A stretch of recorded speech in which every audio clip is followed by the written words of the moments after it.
Sawadee-kap. Good afternoon, ladies and gentlemen. Welcome to Tokyo Tech Research Showcase 2021. Today's theme is agriculture and livestock industry. I am Tatsuya Mizukoshi, the director of Tokyo Tech ANNEX Bangkok. Next slide, please. Before starting, I will give you some notices. First, about Q&A. When you have questions, please post questions in Q&A of Zoom toolbar at the bottom of your display. The speaker will respond later in the session. Second, about the questionnaire. A questionnaire will be sent to each participant after this event. It should take less than 5 minutes to answer, so please answer by March 12th. Your cooperation will be greatly appreciated. And today's presentation materials will be made available to those who complete the questionnaire. Next, please. This is today's program. Next, please. Okay, then we welcome the opening remarks. First, from Dr. Jun-ichi Takada. He is the Vice President for International Affairs, Tokyo Institute of Technology. Takada-sensei, please. Thank you, ladies and gentlemen. Sawadee-kap. Welcome to the 2021 Tokyo Tech Research Showcase. This is a series event hosted by Tokyo Institute of Technology, in short Tokyo Tech, in cooperation with the National Science and Technology Development Agency, NSTDA. We appreciate NSTDA for long collaboration with Tokyo Tech.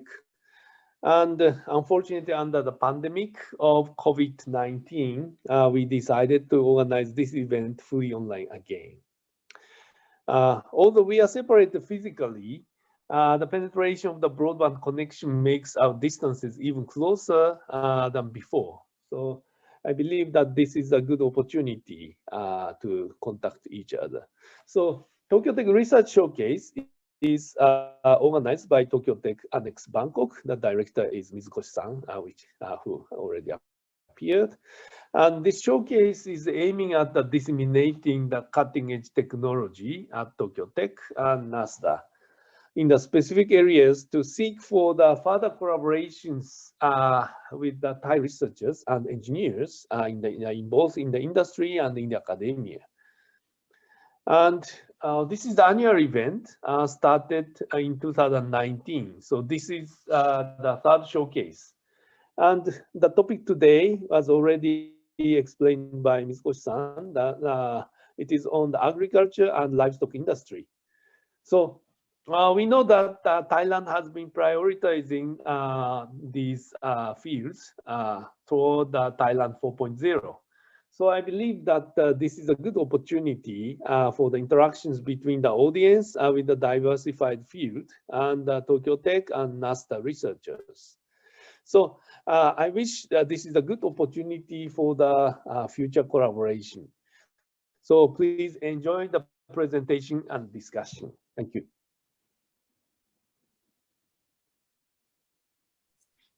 Thank you, Professor Takada. Okay, so next, the opening remarks from Dr. Chadamas Thuvasethakul. She is the Executive Vice President from National Science and Technology Development Agency. And now, Dr. Chadamas, please.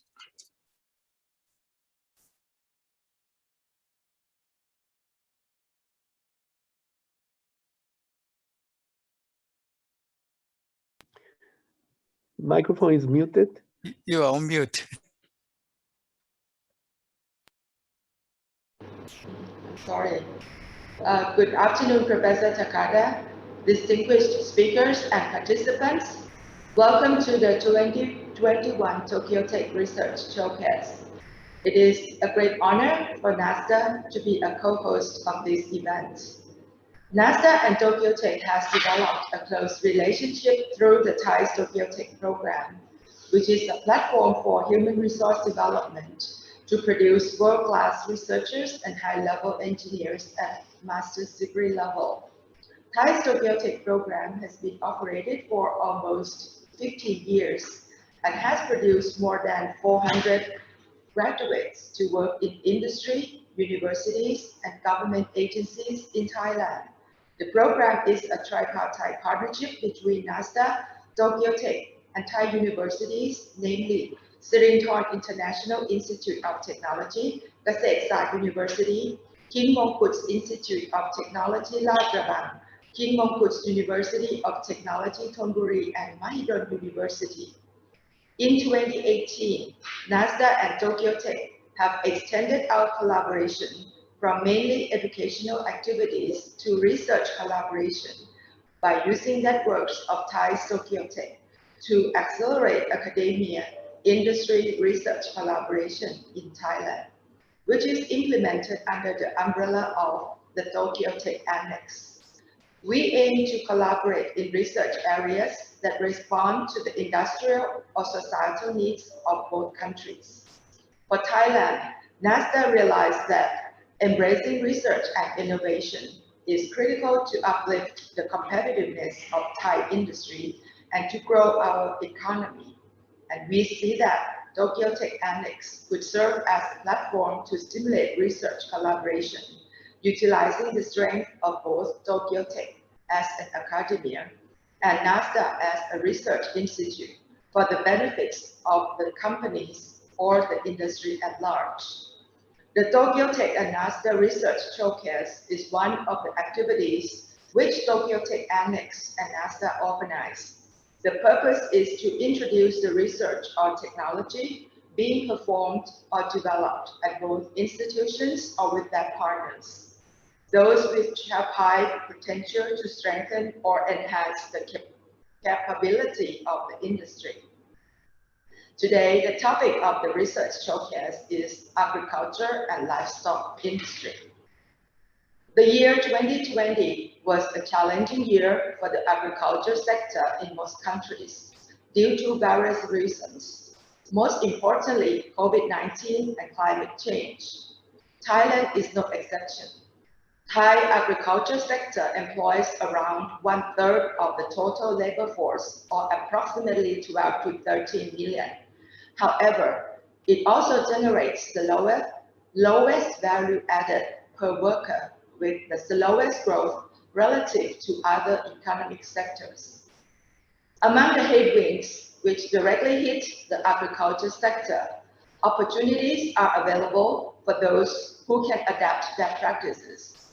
Under the Agriculture 4.0 policy, which is under the Thailand 4.0 that Professor Takada mentioned, the government aims to increase agricultural productivity and efficiencies and producing higher quality products, using innovations to enhance cost efficiency, improving water resource management to build resilient water services, and sustain water resources, and emphasizing on value-added agricultural food production are examples of critical strategies to sustain small farmers and their communities. For the livestock production, small and medium-scale farmers need to adjust the production system from traditional to smart and precision system by applying technologies and innovation. For a large-scale production, science and technology for new animal breedings and management system, as well as the green and circular aspect should be looked into.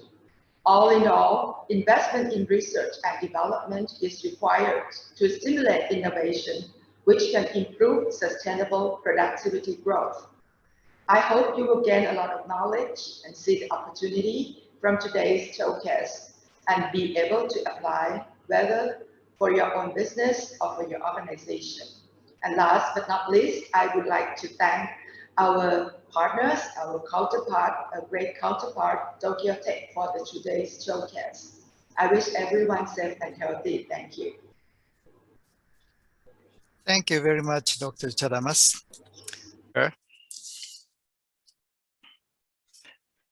Dr. Siwat Sangsritavong, who is a principal researcher of a physiology and nutrition research team, a veterinary health innovation and management research group, a National Center for Genetic Engineering and Biotechnology, NSTDA.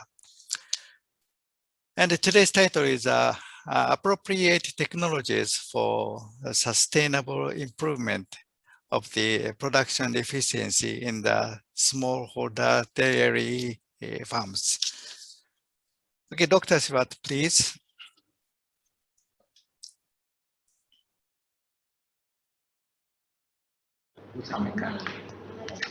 Okay, good afternoon, everybody. It's very my honor to be here to share my research.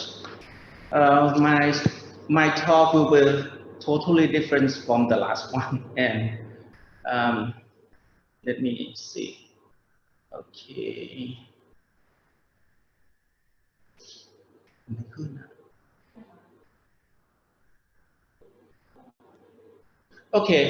Okay. I would like to state that the average per capita incomes of the Thai people is about 10,000 US dollars a year, so 10,720 US dollars a year. It might not very high, but oh my God.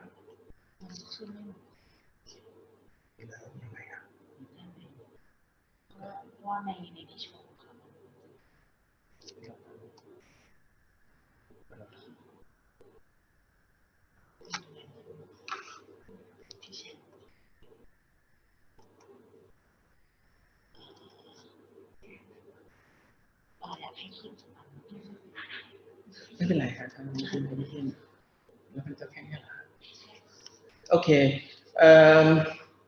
Okay, let me say again. The average per capita incomes of Thai people is about 10,000 US dollars a year. That's not a lot. But if we focus at agricultural sectors, the average is about 74,000 and it's about 2,400 US dollars a year, which is really low. And if we focus on livestock, it's going to be allows 2,700 US dollars a year, and live farmer will be the less than 2,000 US dollars a year. And the point that I want to make is we are working for the less fortunate people of the society right now.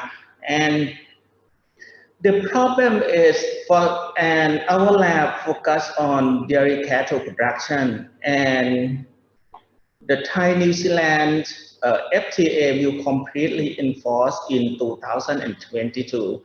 Now the tax will become zero. And if we look at cost of production of milk production, we'll see that New Zealand can produce the milk with the cost a lot less than us. So if we don't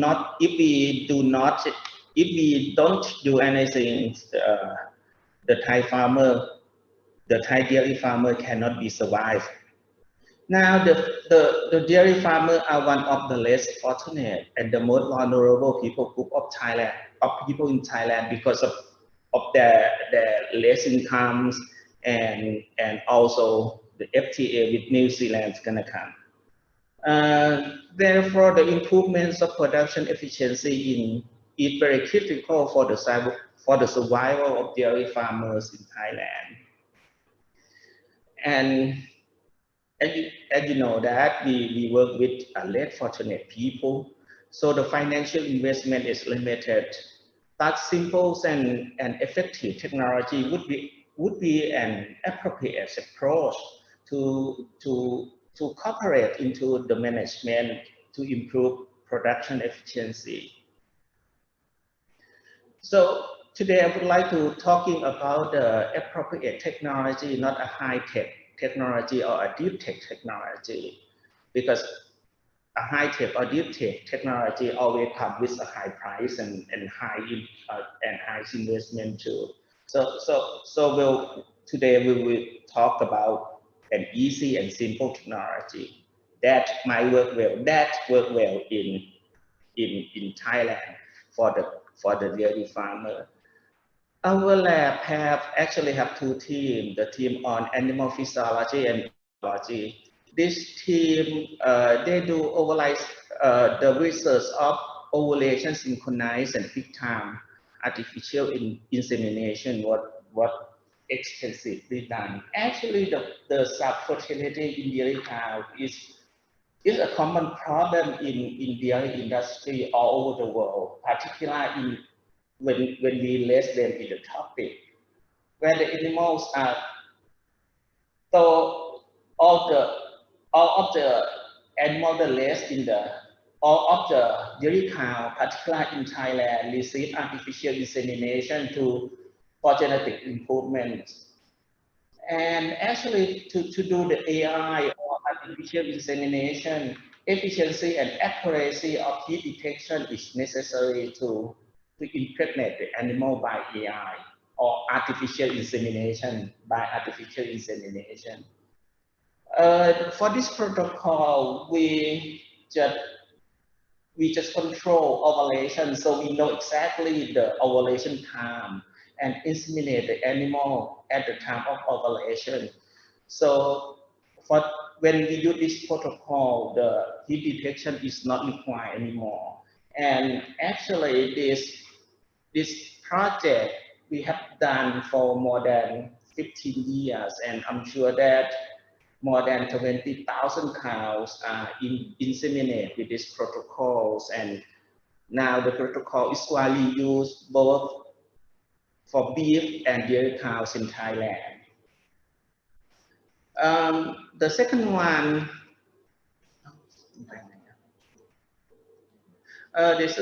is in vitro embryo production and embryo transfer. In collaboration with the University of Wisconsin in Madison, we produce about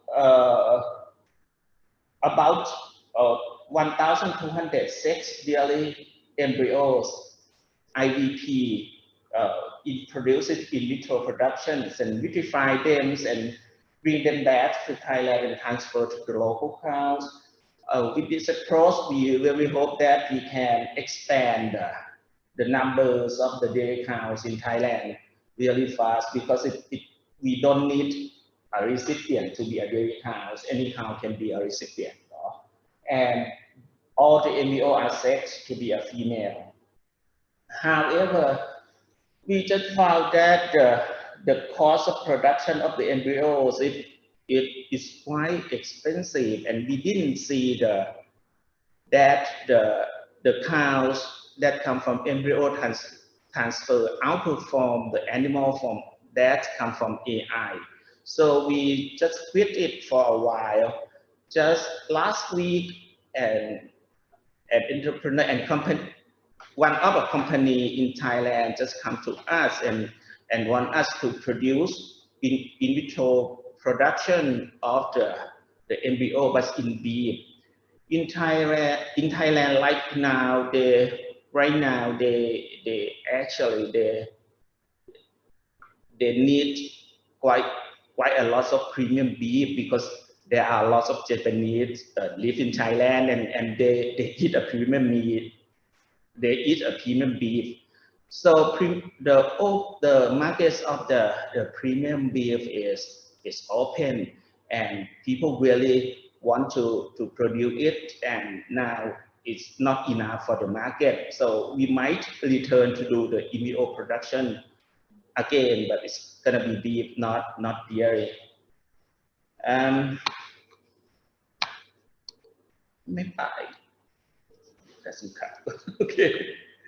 Okay, the next one is the technology that we have transferred pregnancy test kit for dairy cows.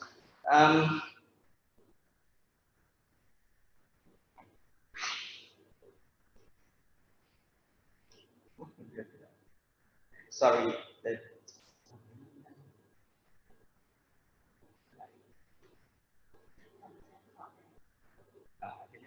Okay, actually, the conventional method of pregnancy check, they do what's called rectal palpation or transrectal ultrasound diagnosis, which is quite invasive and labor intensive.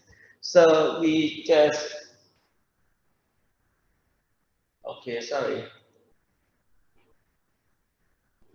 So our test kit is just measure pregnancy marker in milk, specific pregnancy marker in milk. The kit was user friendly, not invasive. So we really think that the animal welfare and animal well-being is going to be better, and it's easy, you know, to do a the rectal palpation or something like that. You need a technician that have skill, but to use this kit, this pregnancy test kit, you don't need to have a lot of skill though, and it's just check in the milk, so it's very easy for dairy cow. And actually, this technology is already licensed to a company for commercial use. The next one is nano encapsulation of Thai medicinal herb to detain or to diminish subclinical mastitis. Actually, subclinical mastitis cause a huge milk production loss, leading to less profit of.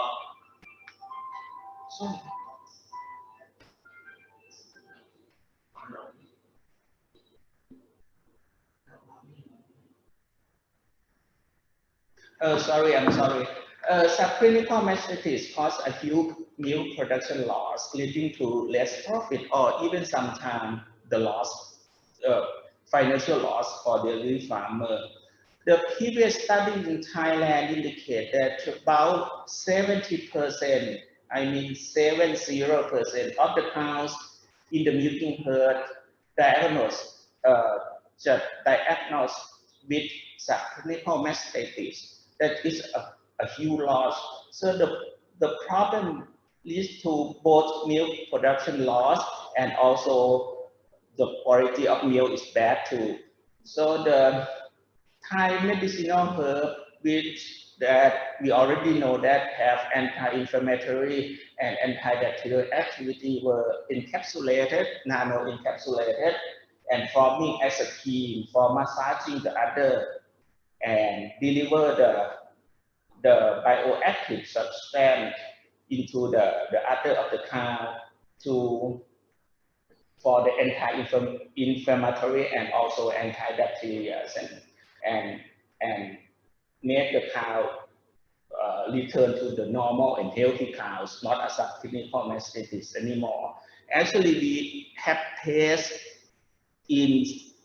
already have a few tests in some with some cow, but not a lot of cows, though, like more than 40 or 50 cows, what tests, and actually it looked good. Now there is a company that interested in this technology, and we are negotiating for the licensing.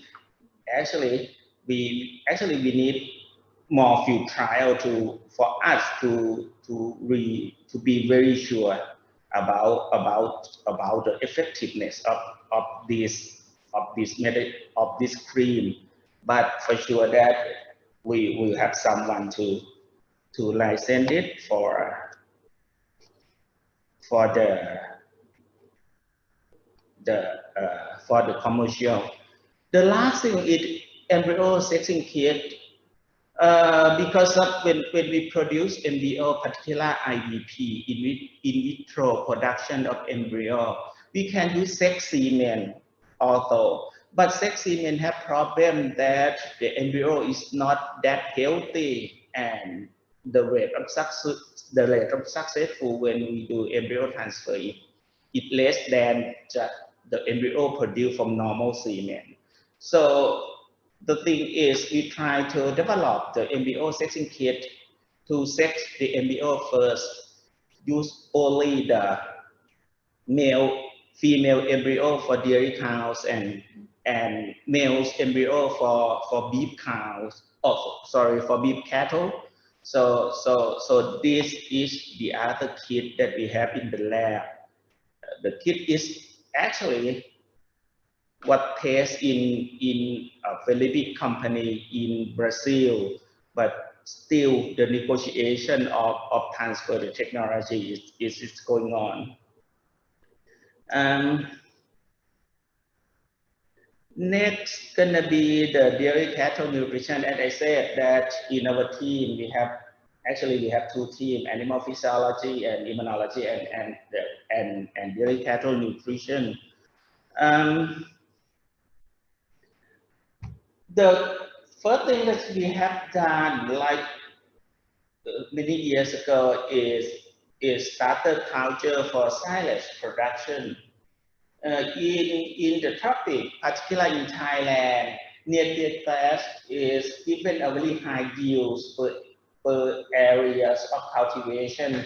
Is about like 120 tons per hectare per cuttings. 45 to 60-day cuttings, and this kind of grass is widely grown in not just only in Thailand but in our neighboring country too. So I just thought that it is important. However, the grass contains a very high moisture content, like 80 to 85%. So it's quite difficult to make a good quality, good fermentative quality silage. Starter culture can help doing that. We use the starter culture that we isolated in our lab, and we found that when used the starter culture, fermentative quality is a lot better than the control groups, and also the shelf life of the silage is longer, meaning that we can keep silage for a longer periods of times. And actually, this technology is also licensed for commercial use already. The next one is going to be a contact research. The fish cost is a major cost of animal production, and in the recent year, with the blossom of bioenergy, I mean, people just working a lot on bioenergy because of the price of the energy is increased. So this is a real competitor with animal feed like cassava or corn or something like that. So the price as the animal feed is increased sharply. Therefore, agricultural byproducts such as cassava palm, corn crop, and corn husks could be used. We have a contact research for a company that exporting animal feed to try to make a combination of cassava palm with a waste from MSG factory, and for the preliminary result, we found that with our method, the digestibility of the byproduct it increased by 10% points, and also it's very interesting that essential fatty acid, that essential amino acid is changed in a favorable ways. I mean, it increase essential amino acid profile. This look good, but it's still a preliminary result that we have to invest more. The next thing that we have done is ecology of the ruminal microbial. Actually, we really try to manipulate the lumen ecology. The ruminal microbiomes of the local breed. We study the microbiome in lumen of the local breed. of the local breed cattle, because we just think that the local breed cattle will survive very well with a low quality fibers, and they can use the low quality fibers very much more effective than the dairy cows or beef cow that we bring in, we bought from other country. So the manipulation of lumen ecology can achieve, actually we tried several ways, and we found that manipulation of lumen ecology can achieve by just consuming different feeds or direct microbial feeding. But actually we still cannot control it to the pattern of microbial that we would like to have. I mean, we would like to see the metabolite like acetic acid and propionic and butyric acid produce a lot more when we already change the lumen ecology. But this is just the starting. I mean, the initial studies in our lab. Just we don't have a lot of information though, but we just think that we find some things that we will pursue for the next few years. And the next one is functional ingredient to help fertility in dairy cows that exposed to hot and humid climate. And I said before that reproduction is very important for the profit of the farm, and the dairy cows raised in tropical area always have low fertility. With this functional ingredient, we found that when we plot, we test, we have a few tests with 400 cows, and when we plot the survival curve, we found that the cow that receive these ingredients have a 40% higher probability to get pregnant. That it look good, and actually we want to test more cow to make sure that this functional ingredient is good. It's good to commercialize. It still needs some further filter. The last one that we have done right now is functional ingredient for improved milk quality by the reduction of somatic cell counts in the milk. Actually, lactating dairy cow less in the tropics always have oxidative stress, particularly allow the calving time, allow the calving period. So these periods, the animals are really easy to get diseases like metabolic diseases or other diseases, and if we can reduce functional stress, the animal will be healthier, and the healthier animal will produce, hopefully will produce better quality of milk. And actually this project actually we have already done, but just still have to analyze the data and do stat or something like that. And if we can talk with you next time, we can show you that what we found for this project. And that's all that I have.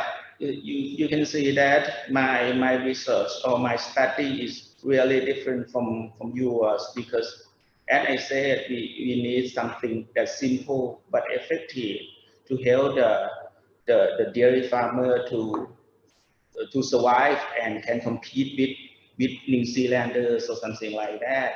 So thank you for your attention, and all questions are welcome.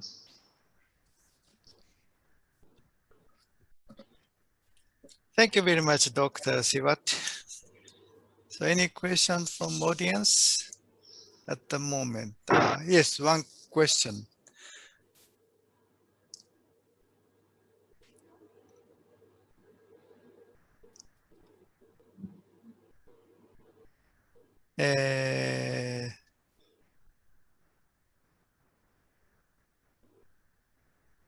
Okay, so this is the information for year 2020, which is certainly affected by COVID-19. Was COVID-19 negatively affect on the income regarding the field? Where is the source of this information about for the your first flight income of the farmers or Yeah, dairy farm? it actually it affects the income, but not a lot though. It like you people still have to eat even during the COVID-19. The problem is transportation. So milk is not that bad because they can preserve at a UHT mills or something. But for people that working like people who produce fruit or something like that, they are very getting affected by the COVID-19 because of transportation. They cannot transport their produce to the customer or something like that. Mhm.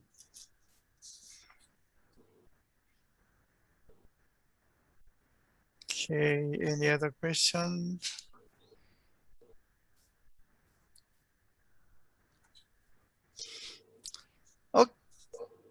Okay, then just a moment, one more question.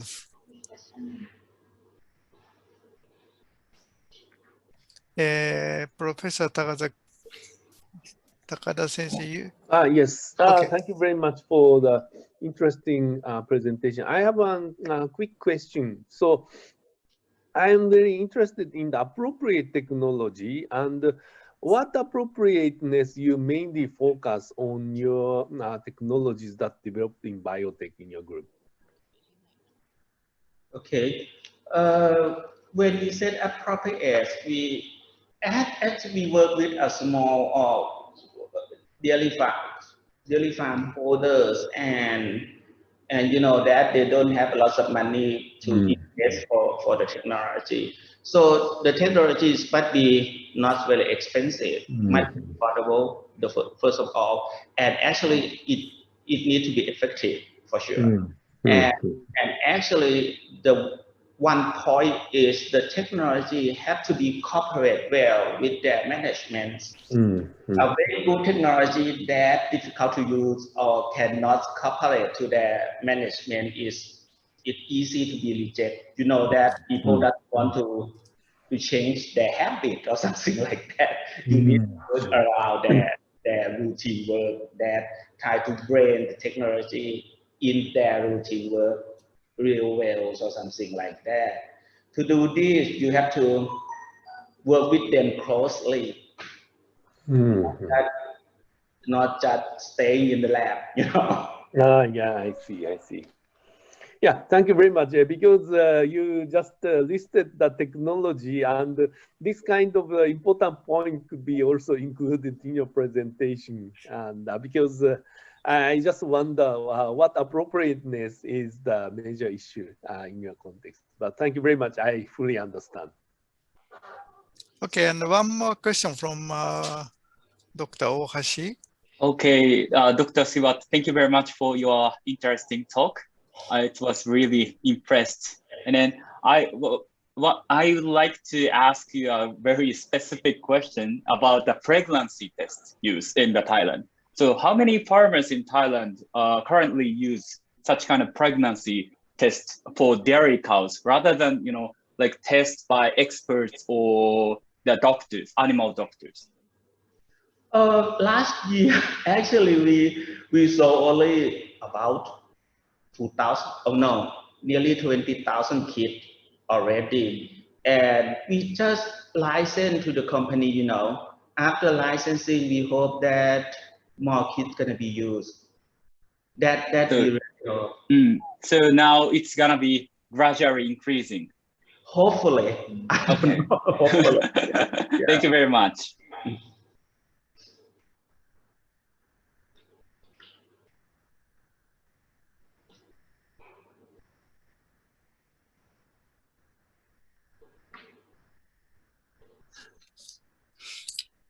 Okay, thank you, Dr. Siwat. Then I will introduce the next speaker, the third speaker, Dr. Takumi Ohashi. He is the Assistant Professor of School of Environment and Society of Tokyo Tech. And today's title is Smart Livestock Farming for Animal Welfare Friendly Industry. Dr. Ohashi, please.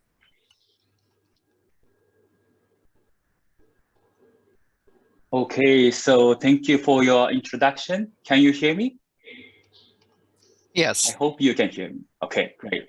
So, hi everyone. Sawadee Kap, Konchu, Takumi Ohashi. So, I'm Takumi Ohashi, an assistant professor at Tokyo Tech. So, thank you again for giving me this great opportunity to share a project funded by COI, Center of Innovation Program in Japan, provided by Japan Science and Technology Agency, JST. So my talk, I think, is very related to Dr. Siwat, I think. And then before I start, I would like to share the background of research. So as a Center of Innovation program in Japan, so Tokyo Tech, our university, established a research center for Earth-inclusive sensing, emphasizing with silent voices. So we call it ICESIV. So our core concept is to emphasize with silent voices. So we actually define these silent voices as a phenomena which we could not detect or listen to up until now. But Tokyo Tech, our university, is a kind of a university having a various type of sensing technology.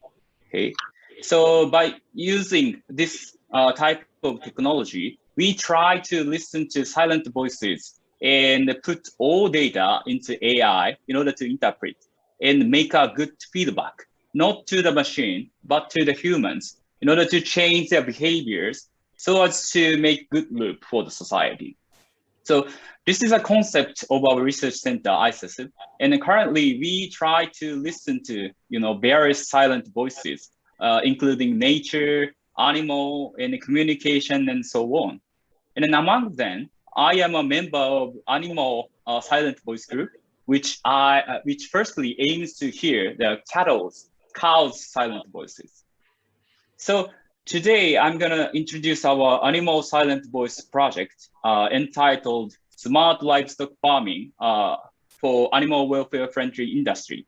So we aim to focus on the concept of animal welfare and diffuse this notion to the livestock production as well as the culture of consumption.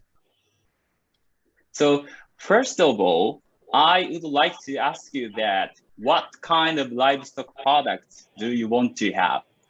I think some people might like simple fresh milk or yogurt, or some people might like sukiyaki in Japan and so on. And then actually, these are the photos that I took when I visited Thailand for fieldwork. I actually visited various fields like Dairy Farming Promotion Organization of Thailand, DPO, or Nompo Ratchaburi Dairy Cooperative Limited, and many stores in Thailand.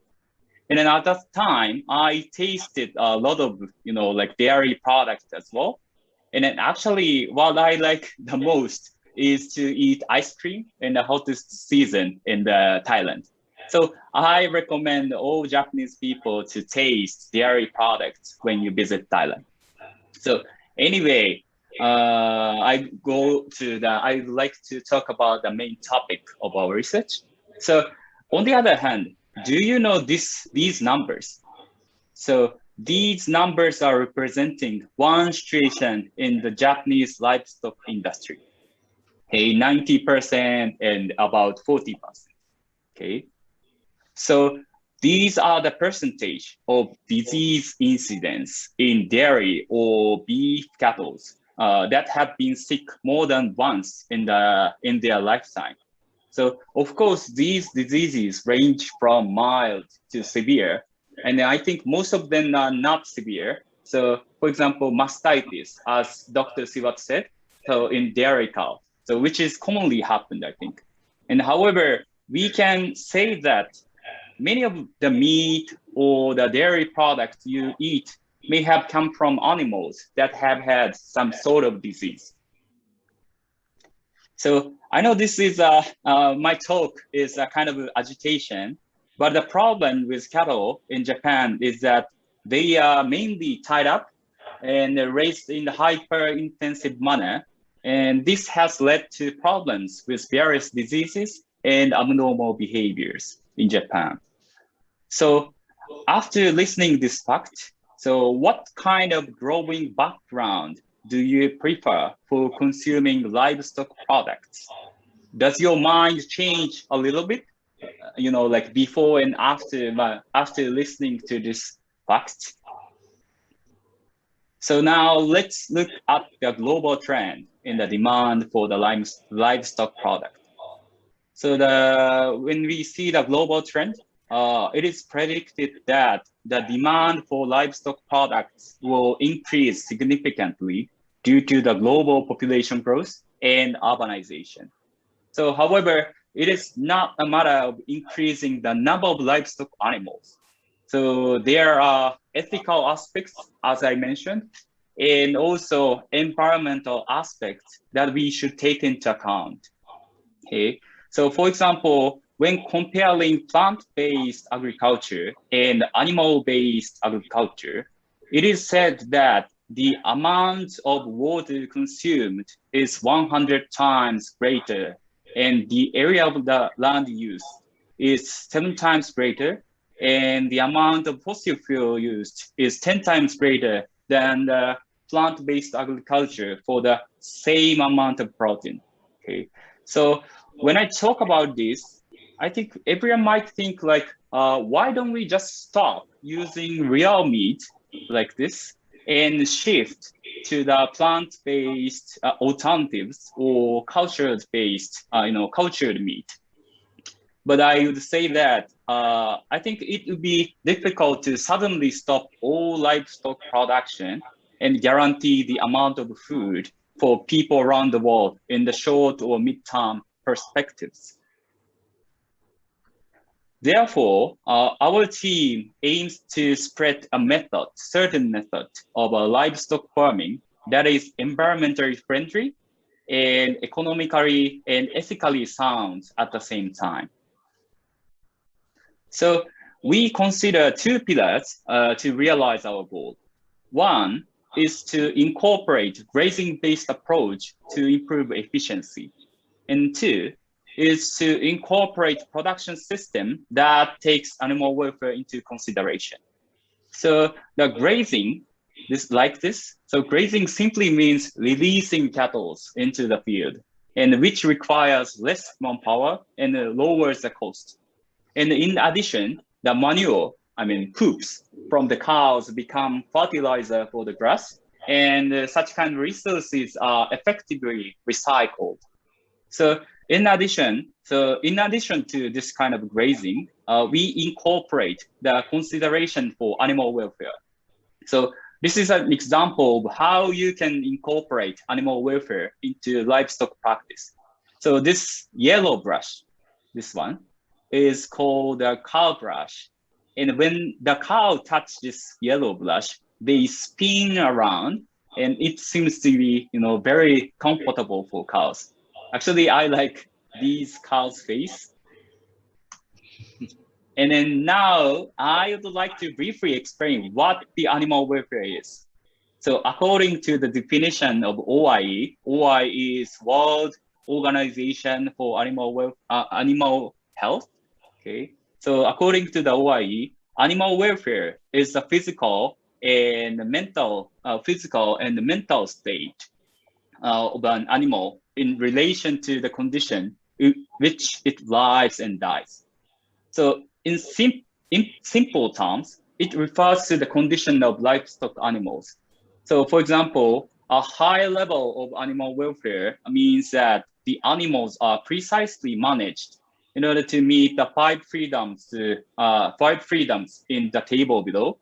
So the 5 freedoms consist of freedom from hunger, malnutrition and thirst, freedom from heat, stress, or physical discomfort, freedom from pain, injury, and disease, and freedom to express normal patterns of behavior, and freedom from fear and distress. So taking animal welfare into consideration is very important from an ethical point of view. Also, if the condition of livestock animal is precisely managed, it will also contribute to improving the productivity and quality of livestock product and the health of the cattle.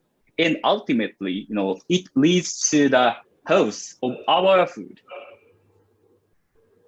So on the other hand, if we try to manage animals precisely, it will increase the ethics, ethic perspective, but it will also increase the human cost, labor cost, which will decrease the economic efficiency.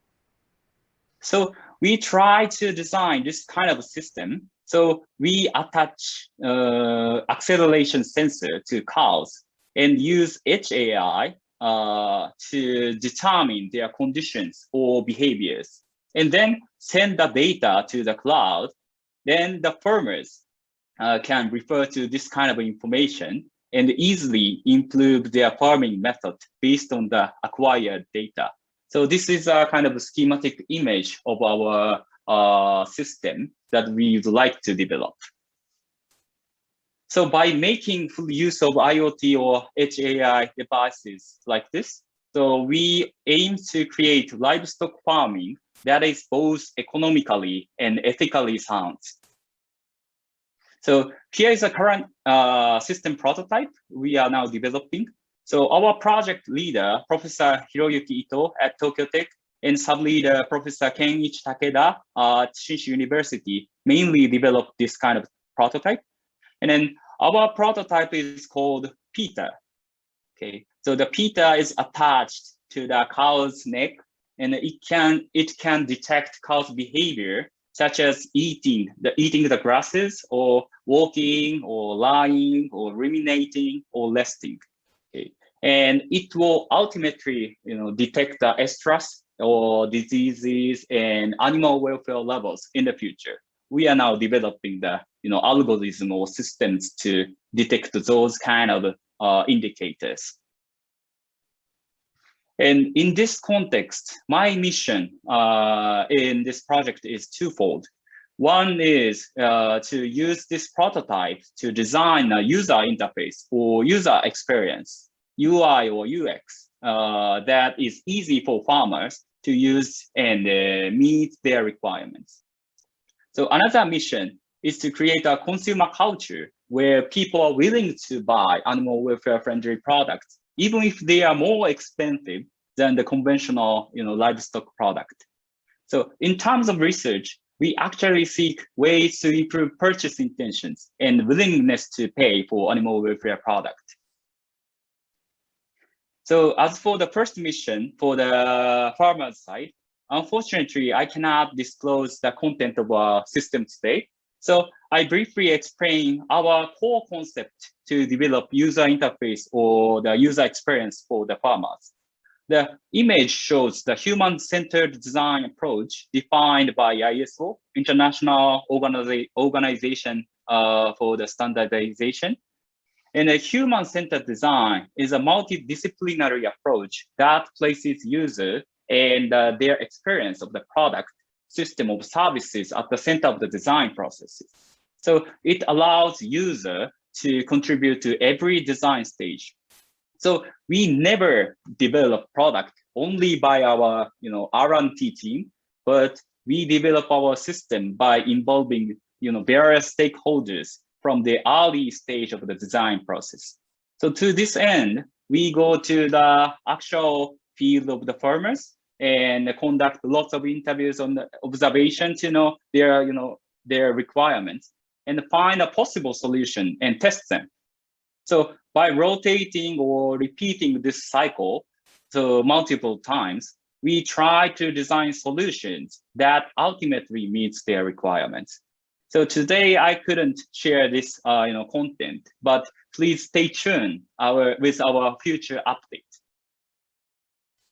So today I would like to mainly introduce regarding my second mission regarding consumer side. first of all, we conducted the survey to know how many people in Japan know about the notion of animal welfare. We found that only 10%, about 10% didn't know the concept. So this is almost same as a result of the survey conducted before, 10 years ago by our sub-leader, Professor Takada at Shinshu University. So it clearly shows that even after 10 years, the concept of animal welfare has not diffused across Japan. Next, we conducted a survey in order to find out what would appeal to Japanese people in order to increase their intention to purchase animal welfare-friendly products. So several factors were found. For example, giving information that makes people emphasize with cows and showing some production process increases the intention to purchase of the animal welfare product. So from these results, we can say that if we can effectively use our monitoring technology to convey the production information to the consumer, then we may be able to appeal values of animal welfare to the consumers in Japan. So the next, we started exploring what kind of consumers we should target first. So in other words, who are the early adopters of the animal welfare friendly product? So this is currently under analysis. So I would like to share just a concept of the survey. So in order to find early adopters, we used method called choice experiment and conducted a questionnaire survey assuming shopping of ground beef at the supermarket. So this method allows us to quantify how much a person would pay for example, animal welfare friendly product by repeatedly presenting the number of options with different prices and production method and production areas like this, and asking the respondent to choose one option, like each option. So in addition to this choice experiment, we asked questions about personal values, demographics, and scientific literacy.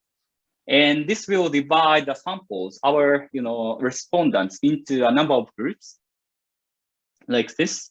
And and of these several groups, we will carve out which group would have high willingness to buy animal welfare friendly products, which means we would like to find a potential consumer group as our first target.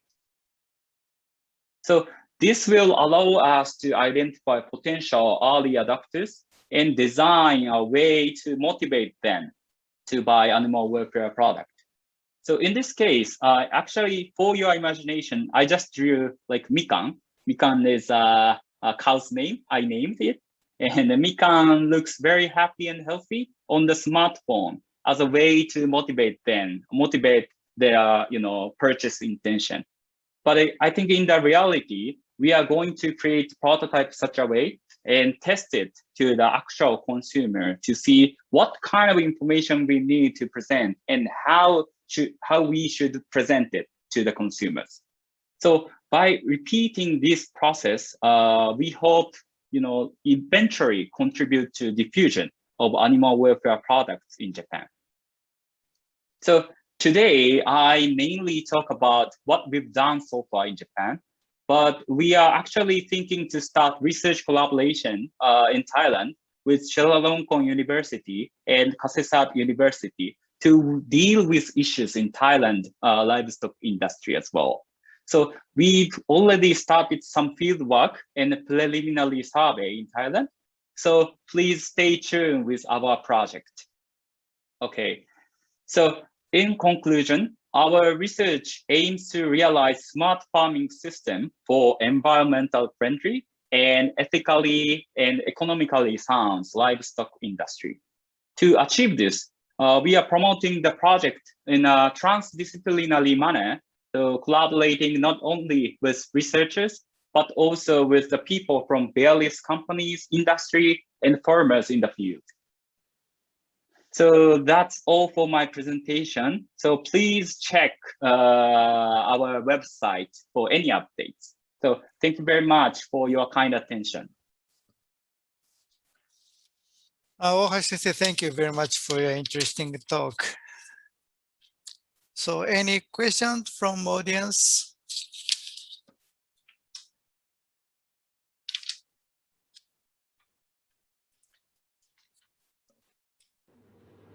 At the moment, your example is related to cows.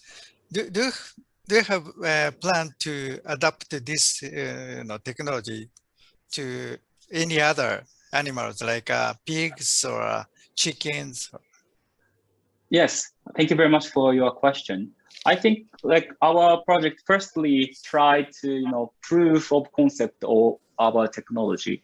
So we are discussing now about the cows at the first moment. But if we can prove, like this technology can be useful, this technology or the whole system can be useful in the actual livestock field, then we will maybe, like develop some sensors or systems that can be used to the pigs or, chickens.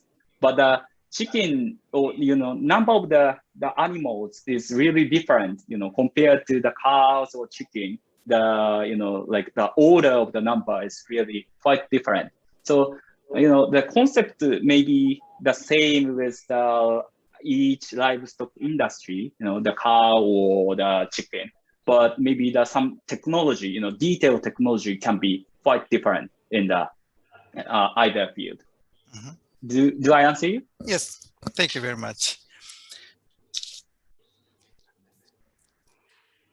And one more question from my side. Well, actually, you showed some example of the AW friendly farming meat and organic farming beef. And actually, this is just a sample, and you showed a price of 500 and 100. And have you ever estimated how much will be the price of the meat? How much, times higher in comparison with the normal, usual, ordinary meat and the AW-friendly meat? You mean like the price? Yes, price. That consumers buy? Yeah. Or okay, so we actually this is under survey, but like some people. So there are various groups that are not interested in animal welfare product. So those people won't buy, like animal welfare in any prices. We found such kind of group, but we also find that the group which are very interested in animal welfare. So those group will buy how to say, I don't know, like maybe 5% or 10% or in maximum 20% higher than the conventional one. Yes. So, but we need to analyze more in detail to find which which group of persons will buy more in specific prices. So we need to more analysis, I think. Yes, I agree that recently some are tended to purchase eco-friendly product, agricultural product, but in that case maybe the price is 10%, 20% higher. Okay, one question from audience. Livestock farming causing a lot of greenhouse gas. Do you have a plan or strategies to research to solve this problem in the future? Okay, thank you for your question. My background is not livestock. My background, expert field is design, human-centered design field. So what I heard from our experts, collaborator is, like feeding. As Dr. Siwat said, maybe if we can, develop a kind of functional feeding to the cows, which will, significantly decrease the, emission of the greenhouse gas things from the cow. So maybe this is one direction. So another one is like not only green gas house, but also, you know, pollution to the, you know, like the, how to say, the farmland due to the, you know, like pieces or, you know, like poops is really problematic matters as well. So we need to know, we need to describe whole sketch of what kind of things or factors will affect the, you know, environment. And then we need to, you know, like collaborate more expert from various fields to, you know, like sketch the concept of how to, you know, decrease such kind of negative effect to the environment. Sorry, I'm not sure like this is direct answer to your question, but hopefully it can be, you know, good one of the good answer to you.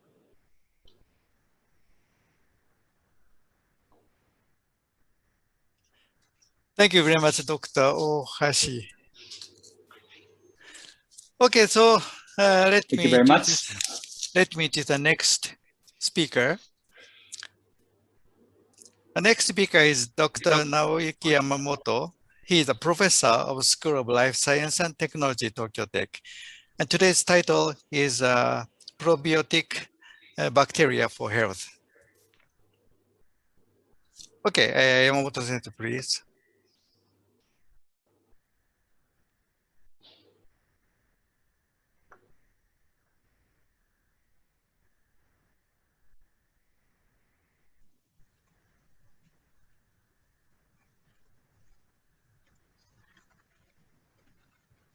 Okay, thank you very much for your introduction. Can you catch up my slide and voice? Yes. Okay. Good afternoon. Okay. I'm very happy to have a chance to talk about my research activity today. Today, I'd like to introduce functional food material, especially probiotics or biogenics. This slide shows the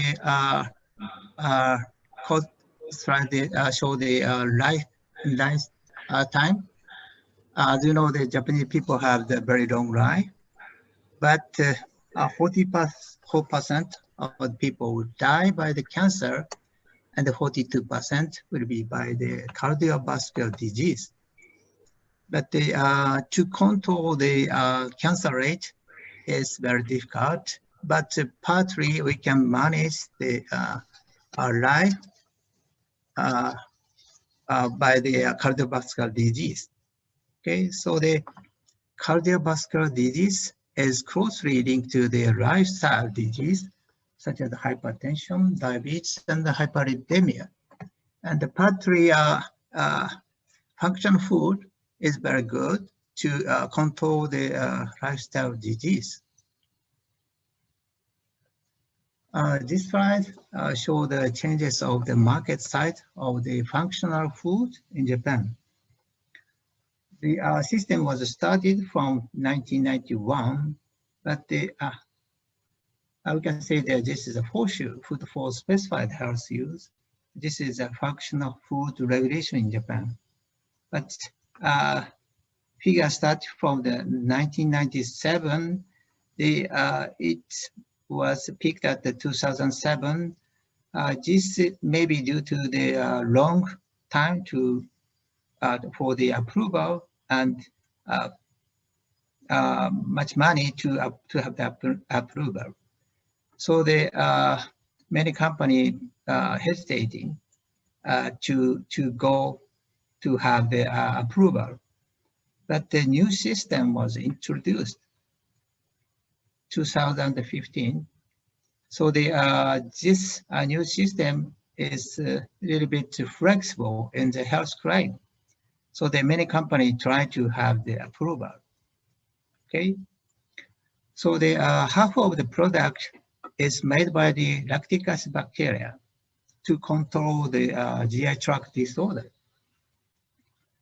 And some lactic acid bacteria selected from the clinical trial are used for the these categories to control the triglyceride, cholesterol, the blood pressure. Okay.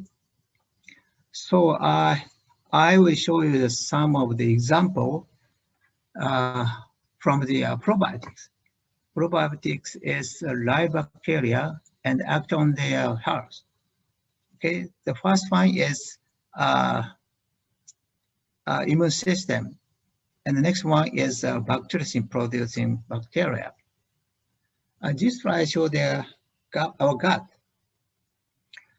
Our gut has a very good system. One of the important system is immune system. For about the 60 or 70% of the immune system exists in the gut. Okay, so for example, the pathogenic bacteria, E. coli and Salmonella, can bind to the GP2. This is a specific molecule exists on the M cell, and it's uptake the E. coli and Salmonella, and it's due to the dendritic cell. This process is very important to initiate immune system. And some lactic acid bacteria can bind to the uromodulin. This is also the specific molecule exists in the M cell. SLPA can bind to the uromodulin. So there's some bacteria, some lactic acid bacteria are taken into the M cell and the dendritic cell. So this process is very important to initiate our immune system. And also we have the good system for the endocrine system. It can produce some of the hormone to control the appetite. Okay. And the next one is the gut barrier function. In this case, we have a good system to block the invasion of the pathogenic bacteria. So the tight junction is very important to prevent the excess amount of the invasion. Okay, so the LPS, lipopolysaccharide, released from the gram-negative bacteria easily cause the damage of the gut barrier. So some of the lactic acid bacteria improve the damage. So in this system, we try to screen the good lactic acid bacteria to prevent the gut damage. And the last one is the nerve system. We have a specific receptor in the gut. Okay, so the nerve system closely linked to the brain. So if we can capture the good ligand, it can stimulate the brain function. Okay, so we usually use this kind of the assay system for the tight junction repairing effect. We usually use the Kakutu cell to create good tight junction. So throughout this system, we can select good lactic acid bacteria to receive a tight junction. And some of the opioid receptor expressing cell are used to screen the opioid. Okay, so we already have the good opioid or peptide. It can act on the mu and kappa delta receptor, so it show the good result to show the anti-anxiety effect. And some of the lactic acid bacteria are selected by using dendritic-like cell. It can produce some kind of the cytokine. Okay, and some of the peptides can produce some hormone. Okay, so throughout this study, we can select some of the good candidates. Then we apply this material in the animal study. Then we will start the clinical trial by the collaboration with some companies. Okay, so I will show you the example. In this case, I summarize good lactic acid bacteria having the anti-allergy effect. in the spring season, many cedar pollen flies. So there are many, most of Japanese people are wearing masks like this. About 40% Japanese people are suffering from the allergy, especially cedar pollen allergy. So I try to screen the good lactic acid bacteria. Lactic acid bacteria have potential to control the immune system. So the IgE specific to the antigen is a risk factor. Yeah, so to reduce the IgE, we challenged many kind of the lactic acid bacteria. In this study, we obtained the L92 acidophilus strain show the good effect to reduce IgE. Okay, so as you can see here, this slide show the small. Oh, sorry. Oh, sorry. This slide show the small intestine. You can see the microvilli, but we can see the very flat place. This is the so-called pile patches. Pile patch is very important to capture the bacteria. Yeah, pile patch is here. So if we stain the pile patch, you can see the green colored M cell. M cell is gate for the bacterial invasion. Okay. By the confocal microscopic analysis, we can see the good picture. As you can see here, green one is M cell, blue one is dendritic cell.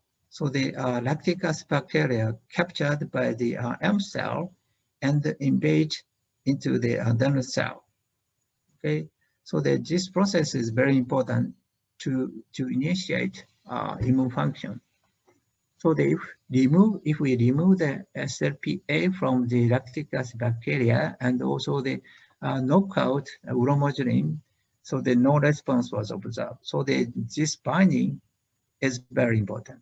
So by using this kind of system, we have selected good lactic acid bacteria to control the immune system.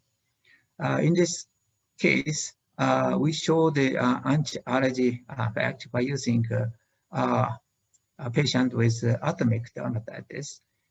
Yeah, so by uptake of this strain, symptom score was improved like this, and also the eczema was improved. So we have done the many kind of clinical trial for the pollen allergy and the perennial allergy and the pollen allergy by using artificial facility. All clinical trials show the swing count effect. Okay, and already introduced the issue for the mastitis.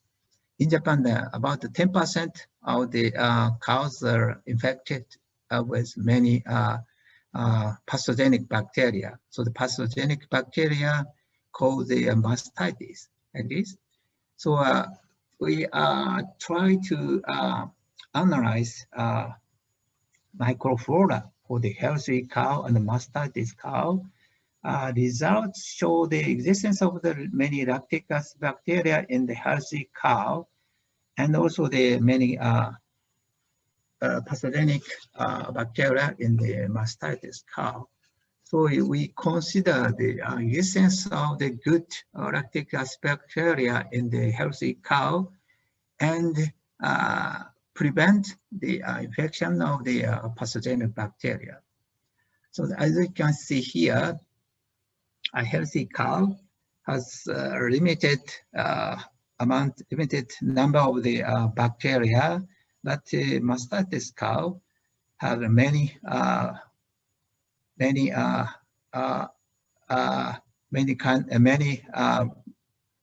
pathogenic bacteria, especially the Staphylococcus aureus is causes serious damage, so that we can detect many somatic cell release from the mastitis cow. So that we selected a good candidate. It can produce the bacteriocin. It can stop the growth of the Staphylococcus aureus and the Listeria monocyte genesis. Okay, so the this lactic acid bacteria is Lactobacillus pentosus. It can produce very unique bacteriocin. So that by using this strain, we can stop, we can treat the mastitis by the direct injection of the lactic acid bacteria into the breast, and also it can be used to prepare the silage. Yeah, this kind of silage is good to improve the environment to reduce the pathogenic bacteria from here. And this is a new project to reduce the greenhouse gas. As you know, the cows usually produce the carbon dioxide and the methane. So in this case, we try to inhibit the growth of the methanogen. Okay, so the methane gas is produced from the methanogen. So we try to reduce the methanogen in the lumen. So by using a specific fermentation jar, we can detect the methane gas and also the release of the methanogen. Okay, so we just started this project to screen the good material to reduce the methanogen. And the next topic is biogenics. Biogenics is a metabolite released from the bacteria and act on the host health. As you know, the lactic acid bacteria is very useful to produce cheese and yogurt, and they especially for the cheese, yogurt making, the rapid growing lactic acid bacteria use, so that we can detect many kind of the pigs. It contains many peptides in the fermented milk. So we try to screen the good activity. In this case, we measured the systolic blood pressure using rats. So the Helveticus, Lactobacillus helveticus, have their high amount of high proteolytic activity and produce a good peptide to reduce the systolic blood pressure. It was specific to the Helveticus. So after the purification of the active components, we can detect a specific component, IPP and VPP. It showed a good effect to reduce hypertension. Okay, this is a result from the clinical trial. By uptake of this peptide, we observed good reduction of the systolic blood pressure and also the diastolic blood pressure here. But it was returned to the basal level after stopping of the treatment. This is also the result from the clinical trial. Each point shows its clinical trial. So the all data is so-called the meta-analysis.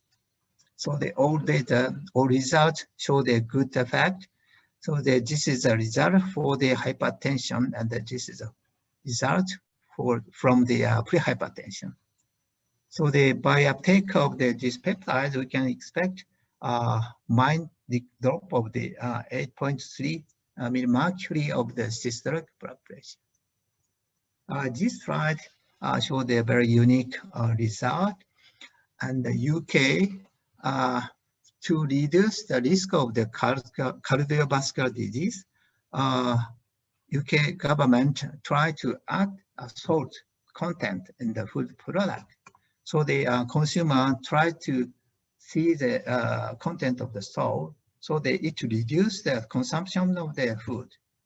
Okay, so if you reduce the uptake of salt 6 grams per day, it leads to the reduction of the 5 millimercury of the SPP, systolic blood pressure. So it's also show the reduction of the 160,000 people die. Okay, so the reduction of the systolic blood pressure is very important. In that case, we can expect reduction of the 8 millimercury of the systolic blood pressure. Okay, this slide shows the mechanism of action. So these peptides can inhibit angiotensin 1 converting enzyme. So the ACE elevates the blood pressure by releasing of the angiotensin 2. So if we can stop this enzyme, we can expect a reduction of this blood pressure. Okay, so the size level VPP and IPP are taken into the circulating blood, and it was completely overlapped in the endothelial cell. So it's localized endothelial cell of the vein. Okay, so the endothelial cell is a target of the this peptide. So it contains a higher amount of ACE. So this peptide have chance to inhibit ACE at the outer and the lung.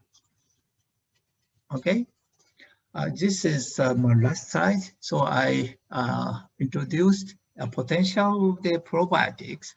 In our case, we selected good lactic acid bacteria, modulate immune system, and some of the lactic acid bacteria can produce the bacteriocin. It may be used to stop mastitis. And biogenics peptides can reduce our blood pressure.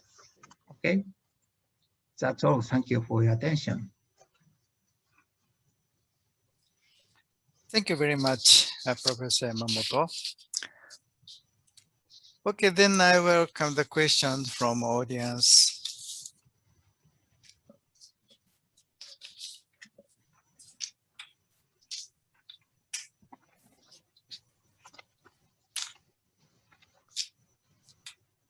Very fundamental question from my side.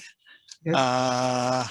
If we apply such kind of, lactic acid product or lactic acid bacteria to human being, we need a lot of testing to guarantee the safetiness. How about the case to apply such technology to animals? Do we need we need a lot of testing also? Yeah, maybe we already done the many tests. So in that case, you don't need additional safety and the clinical trial. But at the first time, we need animal study and also the clinical trial to improve the some to show the some of the evidence. Okay. Mm-hmm.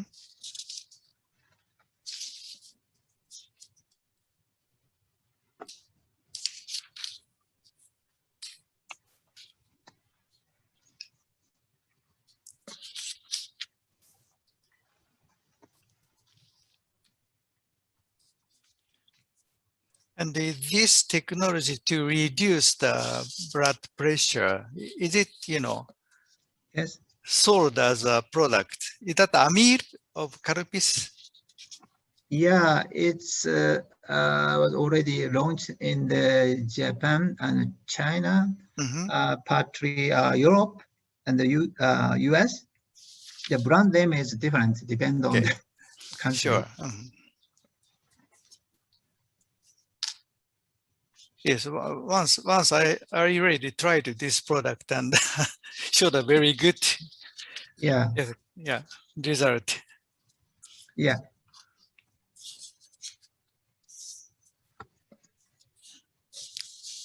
Any other questions?